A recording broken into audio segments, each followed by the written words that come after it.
Hello guys, welcome back to the channel. My name is Sam and today is another booktuber trick or treat!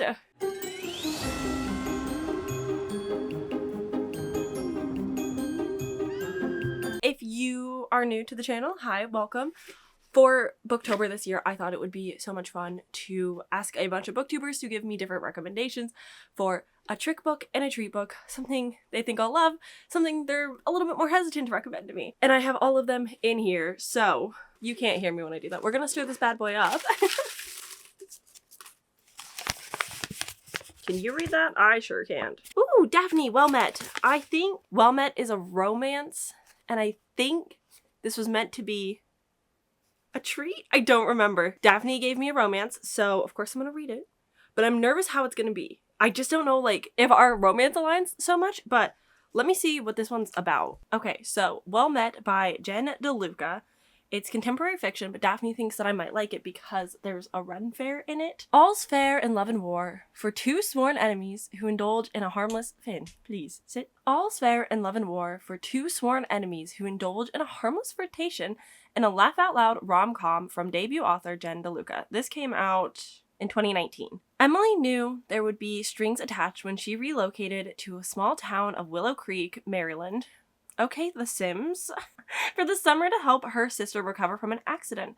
But who could anticipate getting roped into volunteering for the local Renaissance fair alongside her teenage niece? Or that the irritating and inscrutable school teacher in charge of the volunteers would be so annoying that she finds it impossible to stop thinking about him. The fair is Simon's family legacy, and from the start he makes clear he doesn't have time for Emily's light-hearted approach to life, her oddball Shakespeare conspiracy theories, or her endless suggestions for new acts to shake things up. Yet, on the fairgrounds, he becomes a different person, flirting freely with Emily when she's in her revealing wench costume.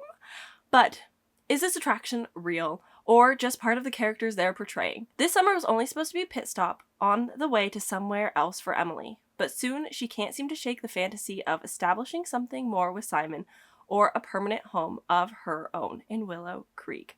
Cute.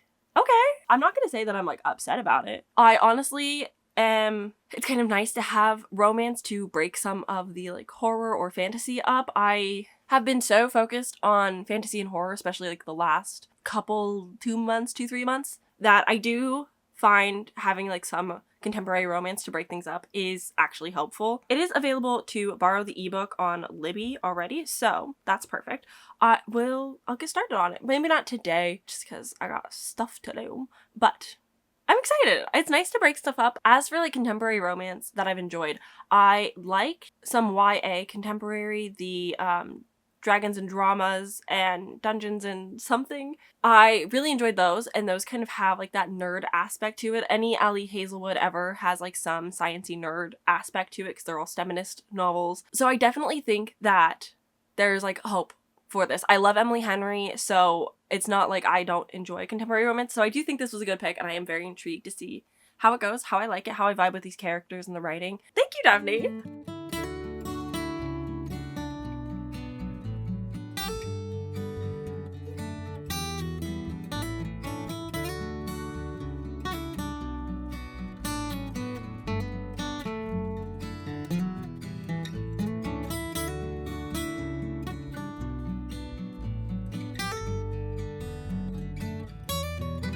Hi, I'm checking in. I am just under 25%. I'm 71 pages in. I might read a little bit more in bed, but I'm going to bed. So not a whole lot more is going to actually get read, but I want to check in because 25%. In this, we are following Emily. Emily is coming off of a breakup with her ex-boyfriend, Jake, who kind of ditched her when he got a job as like a hotshot lawyer of some type. And when Emily was worried about like finding a new apartment to live in Boston, her sister and her sister's daughter, so her niece, got into a car accident and needed assistance. So Emily packed all of her things, got in the car, and drove off to some small town in Maryland called Willow Creek.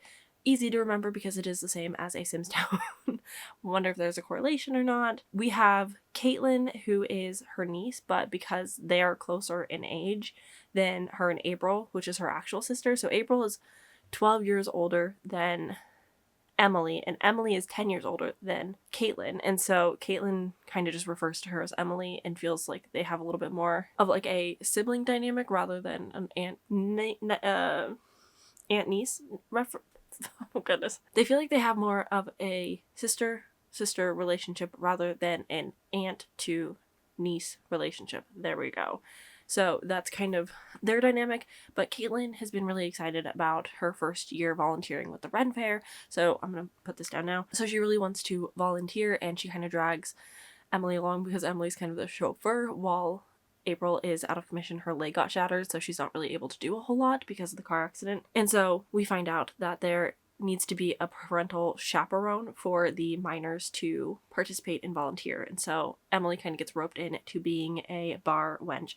So she's wearing the corset, her boobs are up to her neck, like the whole shebang.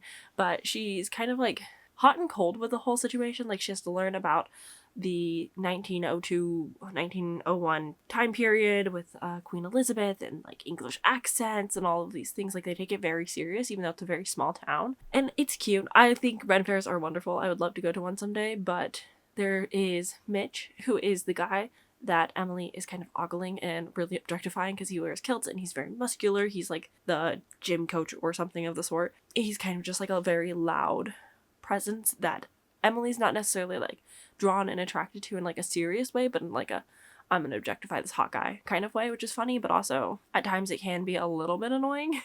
And then we have Simon, who's kind of like the director of the Ren Fair, and God, is he grumpy. The one downside to this book is it's told in first person, but we're only getting Emily's chapters. We're not getting any chapters from Simon, so we don't know why he's being so cold and kind of rude to Emily. But they have one nice conversation about Shakespeare, but everything else has kind of just like been bad. Like their humor just does not go well together. And so she's like very standoffish about him, but also like wanting his approval, and obviously acknowledges that he's like a good looking guy, but isn't, you know, chasing him down or anything just yet. But Simon is just kind of mean. And obviously he takes the Ren Fair stuff very serious because his sibling, Sean, I'm assuming died. That's kind of the vibe I'm getting from this so far, because Sean was one of the original founders of the Willow Creek Ren Fair, and he's now out of the picture, and Simon has kind of like stepped in to fill his shoes, and he takes it very serious. But we've seen him like drinking out of a flask in the woods by himself, which is giving like dealing with the sadness of somebody passing or something bad happening. But he thinks family's really important, yada yada yada. I feel like there might be some touching moments at some point in this, but I think that like I am enjoying it. It's good so far. It's fine so far, realistically. I think that Emily is a fine character to follow. There are moments where it feels like the author isn't trusting us to remember who these characters are. Like she wants to make it very clear that you remember who Simon is. Like, yeah, we're getting like these crazy descriptions about how hot Mitch is and like how like objectifying we can get of him, whereas Simon gets the more like neutral descriptions, but like obviously he's going to be the love interest. But there's just so many moments of like Simon, the form police. Simon, he's like, he's not nice, he's grumpy. And it's like, yeah, we know, I get it. Like it's been 70 pages. I remember who Simon was. Like, don't worry, I haven't forgotten. So there's like just like a few moments where I'm like, yeah, I know, sweetie, you can trust me. I've got this. Like I know.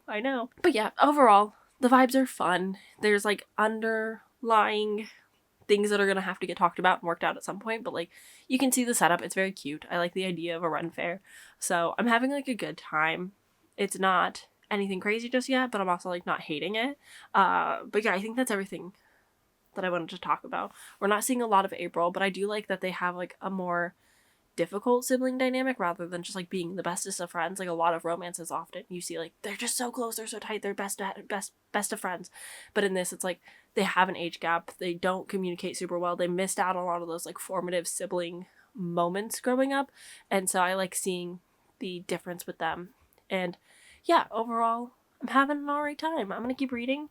Probably check in with you guys tomorrow. Hopefully I will finish this timely tomorrow. It's very short. I'm, like I said, 25% in, but I have 2.5 hours left on the audiobook, so that's not going to take me very long. I think in total it was like 3 hours, 15 minutes. So I'll get that done in like a nice relative time. I love all the short books. I have been mostly gifted very like manageable, shorter books, which is wonderful. So yeah, that's kind of where we're at. I'm going to head off to bed, take off this makeup. I'll see you guys tomorrow.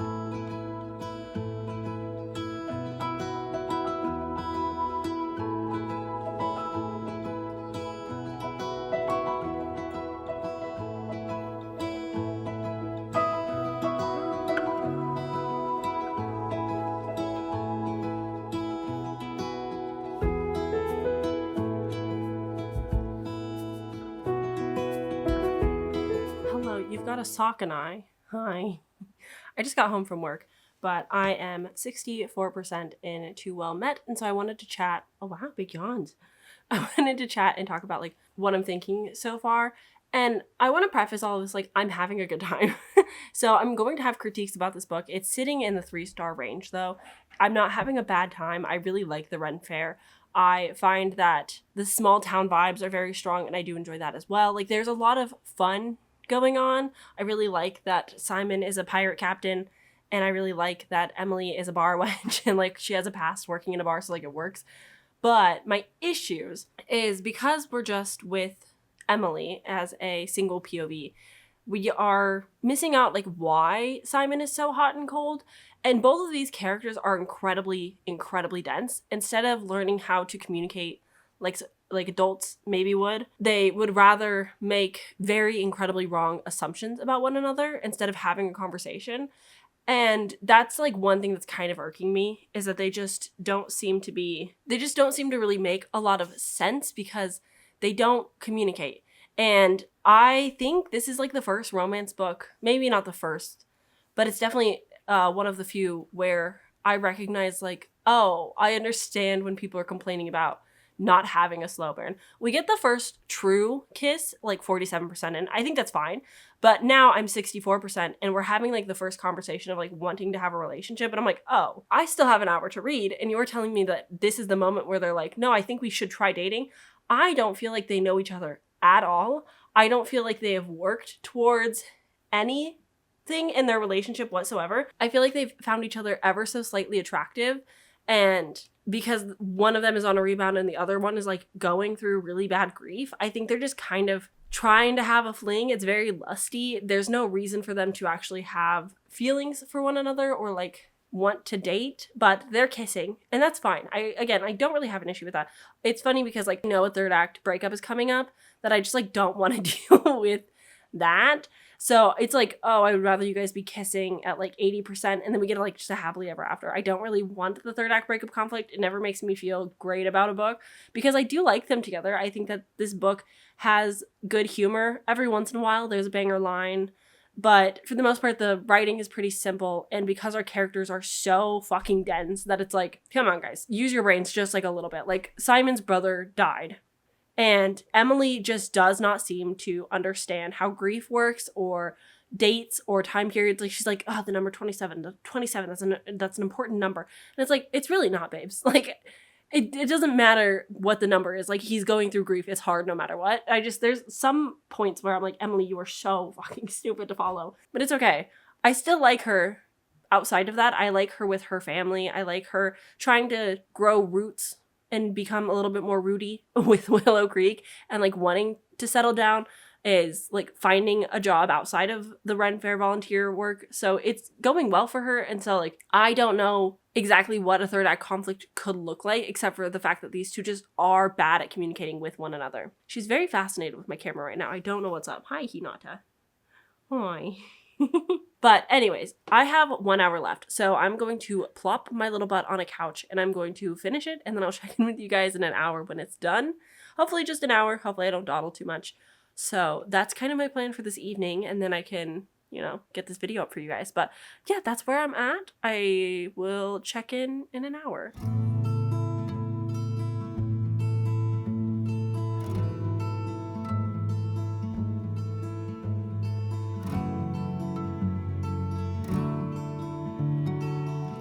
So I'm sitting in front of the fire because I am freezing today, but I finished Well Met.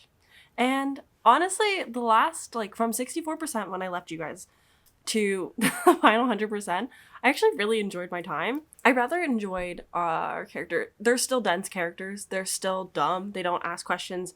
They make bizarre assumptions that just don't really make sense to what everybody's saying. Like, somebody will tell you something or very obvious clues are happening and she's just like, it simply isn't that. That's not the answer. It's something much worse, like world shattering, like just very annoying of a character trait. But besides that, once they got like officially together, I found them to be very cute and I rather enjoyed them as a couple and them being together. Their breakup for the third act conflict was hard to stomach.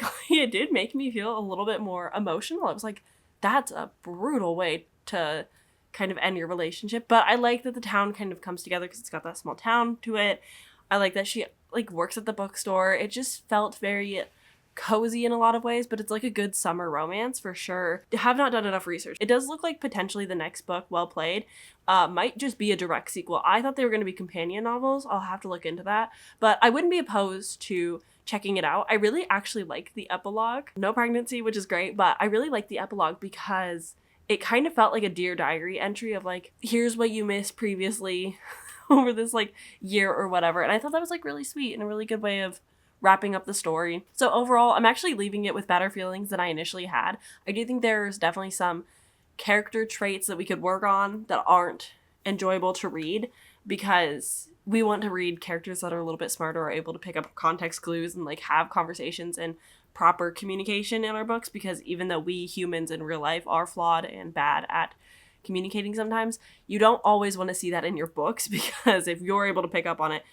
your characters should too. But besides that being like my biggest issue with the book, I actually really enjoyed the side characters. I really enjoyed our like relationship dynamics. I overall had a like surprising and kind of pleasant time. Like, I thought it was good, but I had so many critiques about it in the first half that I was like, it's gonna be 3. But walking away, having enjoyed the last third so much, I feel like it's gotta be at least a 3.5, which I feel like, you know, that's my average rating for the year. That's my average rating for most books that I read, so it makes sense. Overall, it was fun and cute, and I do think I would continue in the series. Maybe not immediate, but maybe like next summer, because they feel like good summer books, because they're like about a summer Ren fair and stuff. So I'm kind of thinking if I continue in the series, it'll be a next year thing. But yeah, overall, thank you, Daphne. I actually am pleasantly surprised with how this turned out. It is hard because I have a very narrow pool of romance books to like look at, but I did overall enjoy this, minus my few critiques. So thank you guys so much for watching and hanging out. If you made it to the end of this video, is there a turkey leg emoji? If there's a turkey leg emoji, put that down in the comments for the Ren Fair. And I will see you guys tomorrow for my next video. And I also have sprints tomorrow, just if you want to come hang out for Halloween weekend. So that's also happening. Okay, bye!